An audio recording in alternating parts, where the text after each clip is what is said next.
Hello mga idol, meron na naman ako nakita dito at nakita ko yung idol nating chef. May panibago na naman siyang recipe na gagawin dito.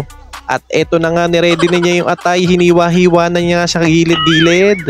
Ibinabad niya nga sa tubig na may yelo kasama na yung palanggana at binalibag niya kagad dun sa binalibag niya na dun sa kawali at binuhusan niya na kagad ito ng mainit na tubig. Mukhang pakalukukuluan niya to at nilagyan niya ng mga dahon-dahon.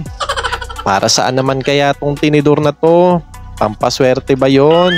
Agad-agad na nga niyang hiniwa to ng maliliit, pero parang ang lalaki nun maliliit nga.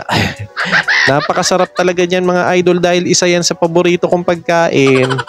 Kahit wala na akong kanin basta merong atay, okay na ako dyan. Kaya ito, prinito na ng idol nating chef. Mukhang gagawa to, alam niyo yung sa may kanto, yung nabibili na 3.20 o 5 piso isa.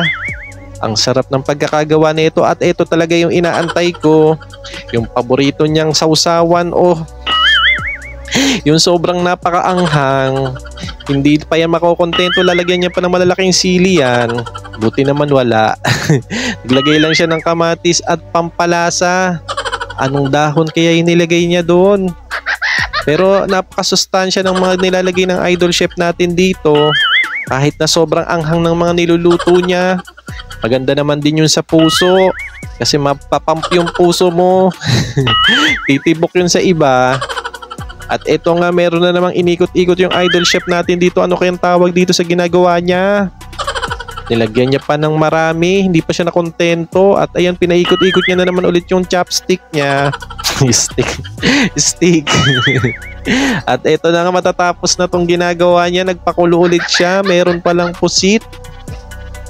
Napanood ko na to Parang napanood ko na to. Ito ba yun? Pero masasarap tong pusit na ginagawa niya. Pinatuyuan niya muna. Ginupit-gupit niya yung pusit.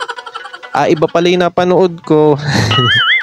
Kaya ito, nagisa-gisan muna siya. Ang daming bawang, meron pa atang sili. Naku po.